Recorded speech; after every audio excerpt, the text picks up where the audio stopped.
This is the Dodge Dart, 1967-70, and I think we're going to do a rebuild.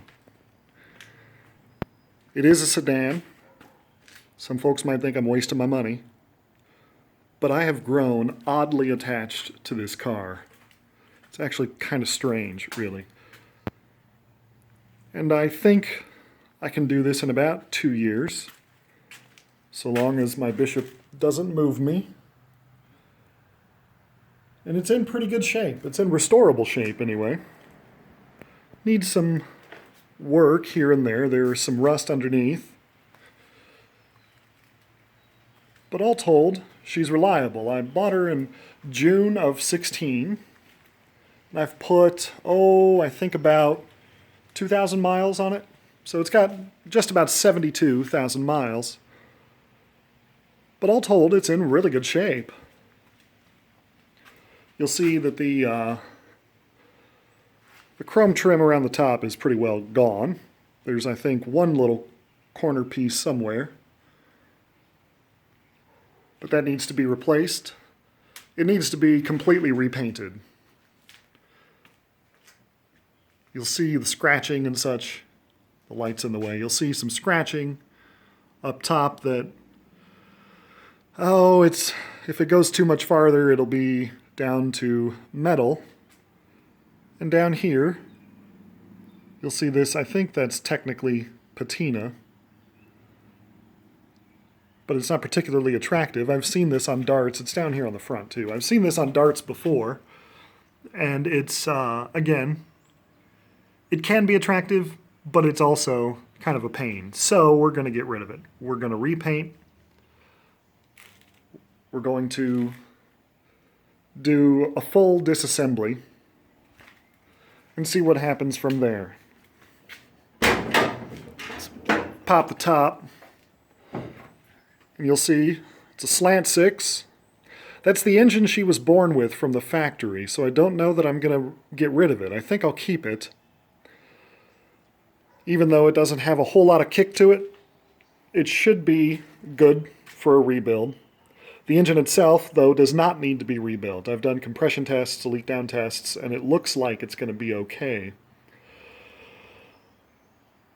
But the thing needs some work.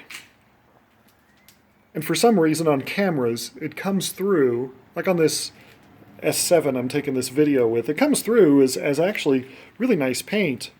But, man, in person, it is just unacceptable. I have very little experience with this kind of thing, so what's going to be nice is it doesn't get much easier than these old A-bodies. They're very simple, they're very straightforward, you can't screw it up. Or you can, I guess, if you're dumb, but, it's not that difficult. They don't come in many pieces. They're not overly complex or complicated. They're just nice and simple.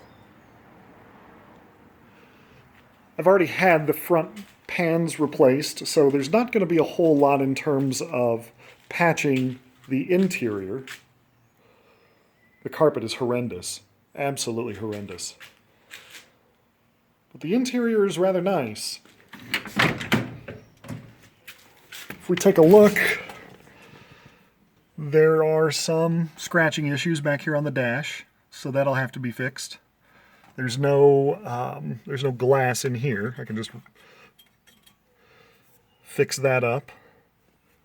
This needs a complete overhaul. Just the quality is not good. It looks nice over here. That seems to have come from the factory, a little ajar like that, so I don't know what to do there. I think I'm going to keep the radio because it's original, but I'm willing to look into other options. This is just a rat's nest down here. I don't know what's going on, what the previous owner did, but it's all ate up.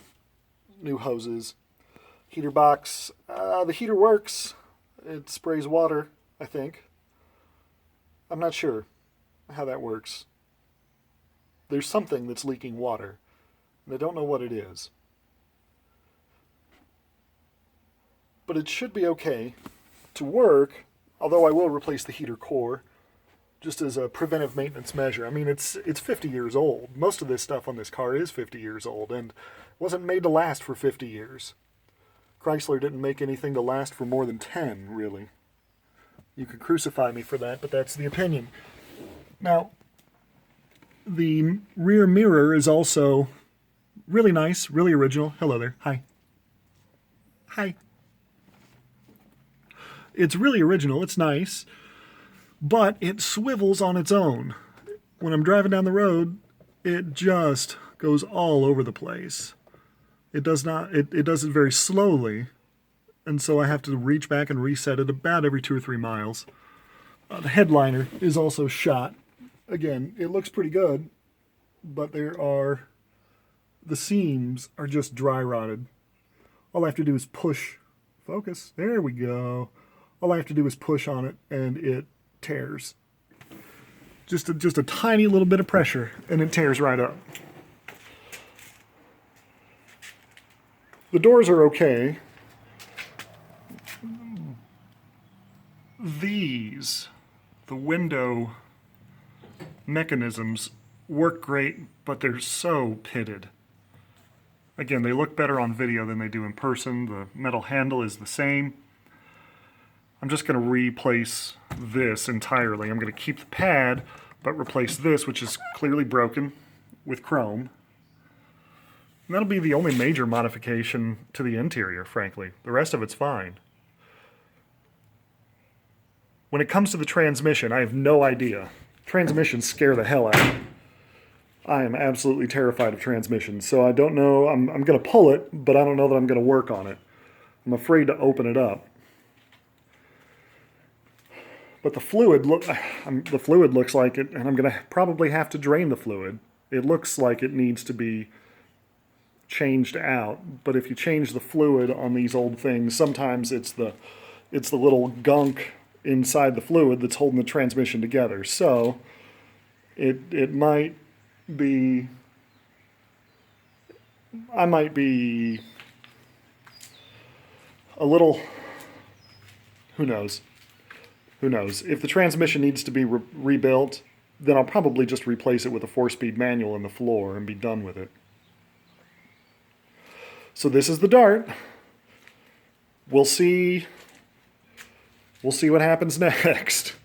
I am scared to death of this project, but I think it's going to be okay.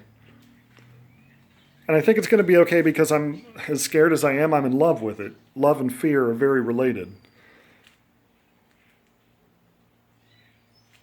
And I'm going to do this in part to honor my grandfather. My mom's dad sold Mopar vehicles for 50 years, and he's been dead for a number of years now, but to sort of honor his memory, this is the kind of thing that would have sat on his lot. And so it means a lot to me, and that's my motivation. You gotta have solid motivation with these things, or else you'll just give up halfway through. But yeah, this one is for Bob Kramer. We'll see how this goes. Till next time.